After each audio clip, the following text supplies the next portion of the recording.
Hello, I'm Evan Czaplicki. I designed this programming language called Elm, and according to the website, it's a delightful language for reliable web apps.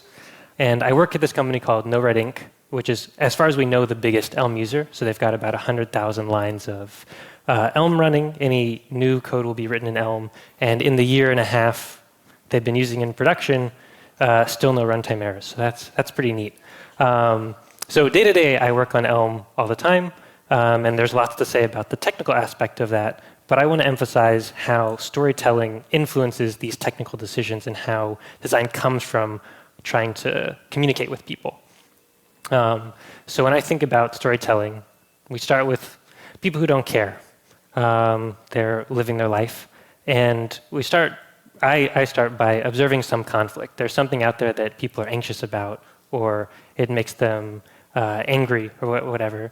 And from there, I try to find some shared language, some way to talk about that is productive and constructive. And then I try to tell a story about that. And finally, I try to create news so people actually learn about this story. And hopefully, at the end, that anxiety is resolved. So let's observe a conflict. Say we see these two people talking. We say, oh, I wonder what they're talking about. And they're talking about types, okay? It's a sad situation. Dynamic types are the best. Static types are the best. And instead of slowly backing away, you decide to say, there's an interesting question we can ask here, which is, why is there a disagreement here? Surely if both people can see the same facts, they should come to the same conclusion. And so the root problem is this perhaps over-enthusiastic person is thinking about their experiences with Haskell, and this person who's a little lukewarm is thinking about Java. And so they're not seeing the world in the same way. So in this discussion, someone can truthfully say, types make me more productive, and another person can say, types make me less productive. And those two true things have to coexist with each other. And so the root problem here, as I see it, is we have this problem of meaning. When someone says a word like types, they're really picking out an experience they had. So maybe they're picking out this experience where the first language they learned was Java, and all the things that are hard about learning a programming language for the first time, forgetting semicolons, not understanding for loops, all those things get wrapped up in that experience. And so when you look back and think about how is Java different than, say, if you're using JavaScript now, well, it had types and this doesn't, and there's all these problems I no longer have. So that emotional content, those experiences are what you're talking about when you talk about types. And for someone else, maybe a coworker of mine, she got hired out of a boot camp, so only knew JavaScript and started learning Elm at work. And so for her, it's like, oh, it's pretty nice. It's like not a complicated relationship. And someone else, they learned about it at university, and they had a professor who writes these interesting academic papers and gives it this other dimension. And so that's what they think about.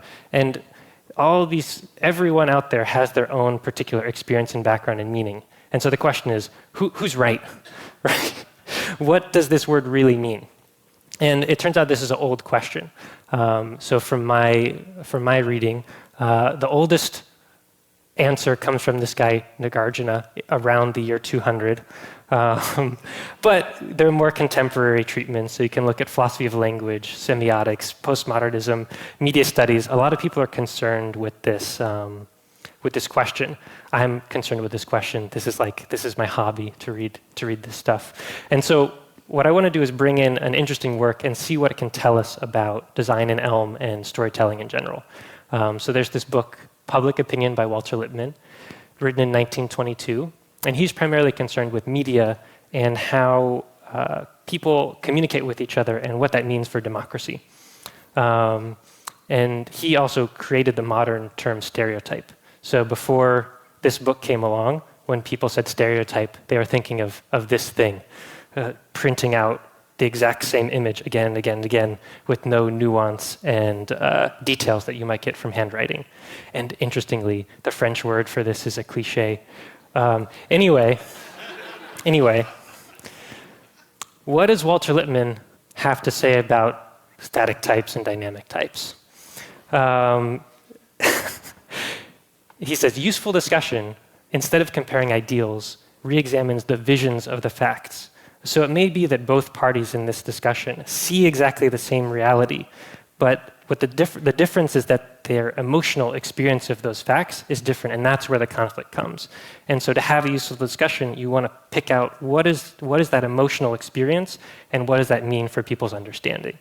So we can proceed by trying to find a shared language. That's how I talk about this kind of stuff. So let's start with a true statement, I think a weak statement, and one that I wouldn't say about Elm in general, which is that Elm has a sound type system with full type inference. That's a true fact. And so I think a useful and valid vision of this is, yeah, who cares? So what? And when you think about the sentence, the actual content, useful content, is very low, right? So for someone who's new to programming, they might say, well, what's a type system? I'm not really sure. And what's a sound type system? That doesn't really make any sense to me. And, well, type inference, I'm not really sure what that was in the first case. And if it's full or incomplete, I don't really know. So basically, this sentence is, Elm has a thing with some stuff. And to that statement, so what, I think is the correct answer. So one thing I try to do in my communication is be concrete. I never want an audience or a user or a reader to infer the benefits. I want to just say, here's what the benefit is. So let's try to do that with this factually correct statement that is not communicating my emotional experience. So it catches errors at compile time. This is a factual statement. And so someone from JavaScript might look at this and say, okay, but now I'm going to have a slower development cycle. That doesn't sound good. And I bet the error messages suck. So this also doesn't sound good. So I now will have runtime errors, which give me these stack traces, and this new other kind of error that I didn't have before and doesn't give me any context about how it works. So this sounds like a strictly worse experience. Okay, fair enough, fair enough. So maybe I can say, so this is where it's questionable, right? I can say, well, they're better error messages. It's not about when they arrive, it's about getting experience where it's clearer and you can fix it more quickly. And the vision of this would be, yeah, says who? Who? You say it's better. Obviously, you'd say it's better. It's your thing. On some level, I have a lack of authority on Elm because of this. So let's try a different direction. So I could also say, you don't need any type annotations in Elm. You can get all the benefits, but you don't have to write down any types. And for a JavaScript person says, I already don't have to write down types. Right? So you're offering me all the complexity that I never asked for with all the convenience that I already have. Okay? This is a weak pitch.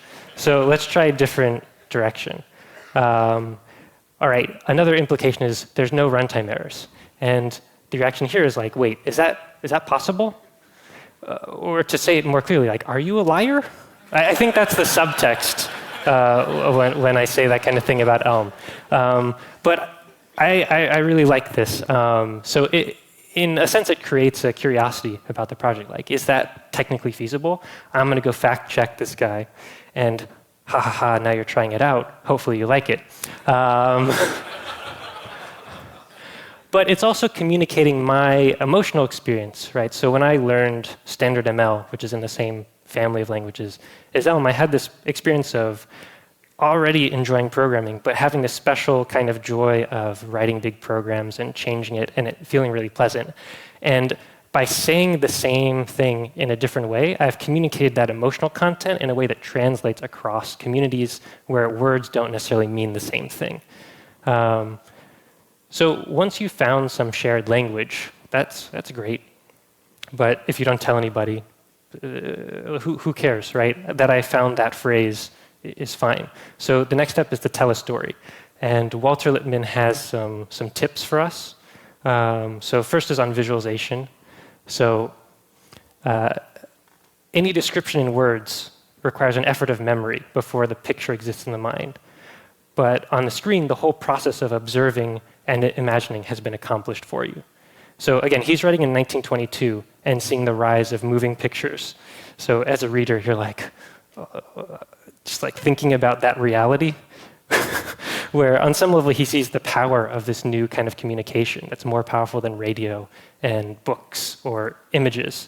and also sees the risks. So another tip he gives us is about context. So no visual idea is significant until it has enveloped some stress of our own personality. It's not enough to show the image clearly, but it has to be relevant to my life. So if I walk through a park every day, there may be a bench there, but I don't know. But on the day where I have a rock in my shoe, that bench is going to be really important to me, and I'm going to want to tell my friends about it. Or something, I don't know. It'll be important to me.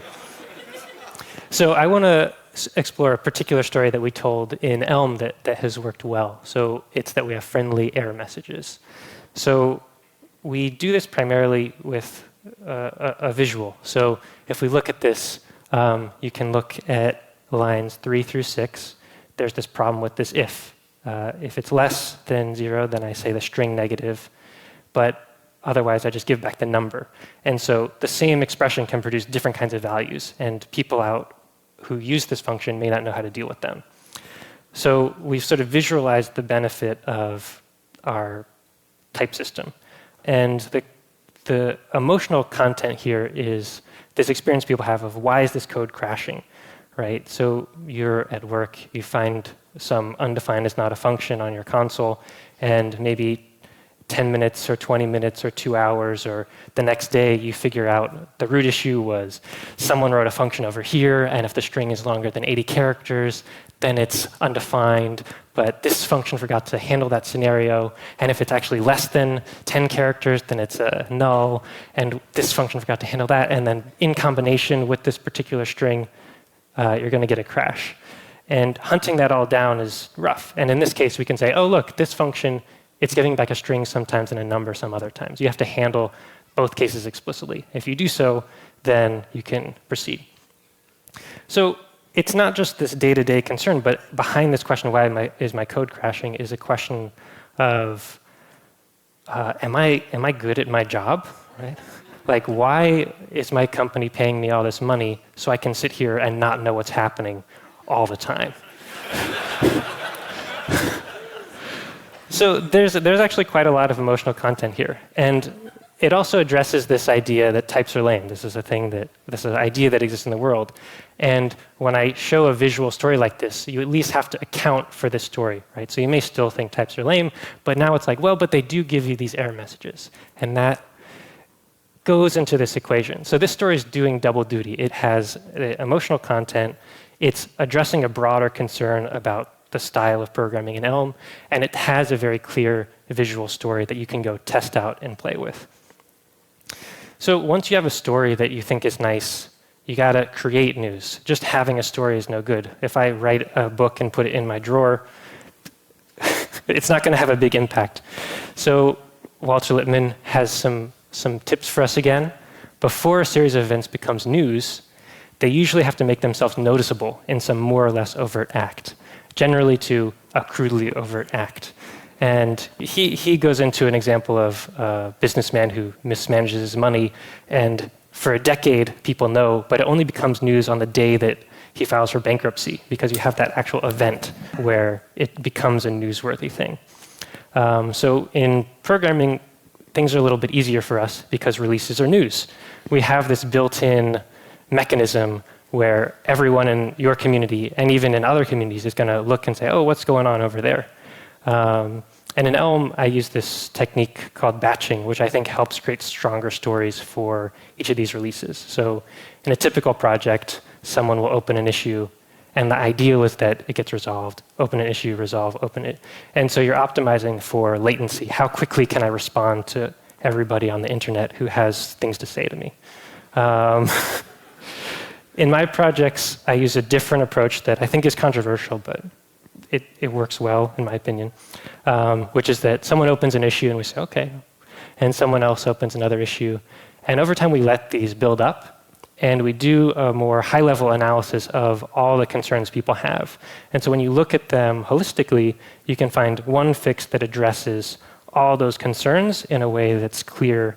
And I think this, in the end, leads to better design. But from the perspective of storytelling, it also means you have a stronger narrative. Each release is about, we did this work on the compiler. Elm has an emphasis on developer experience. You get a broader narrative than 40 things happened. So I always am sad when I see a language release and it's just a list of 200 pull requests which were merged in. It's like, okay, but what happened? So I want to show this process on what I'm working on at the moment, which is single-page apps. This is a term that I think needs to be in quotes. So step one, observe a conflict. This is easy for me to do because people just like yell at me about stuff. So people come from outside, how do you do this? If it doesn't have this feature, then it's not possible. People within Elm are just like, I'm not sure how to approach this.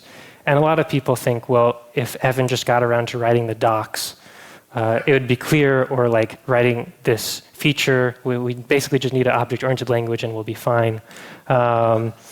So once you see this conflict, it's time to find some shared language. So things people talk about when you dig for the details, what are they actually referring to? One is tree shaking, which I hate almost all these terms, right? The idea of shaking a tree and like, but good parts might fall off too. I don't know. This has a name, dead code elimination. Anyway, people talk about code slicing. So how can I cut up all my assets into smaller pieces so that I can serve them at the right time? There's lazy loading. So once I've cut them up, how do I make sure people get them when they transition from page to page? There's server-side rendering. There's routing. So when people transfer between pages, you want to handle that properly. There's multiple pages. Okay, I find this very interesting.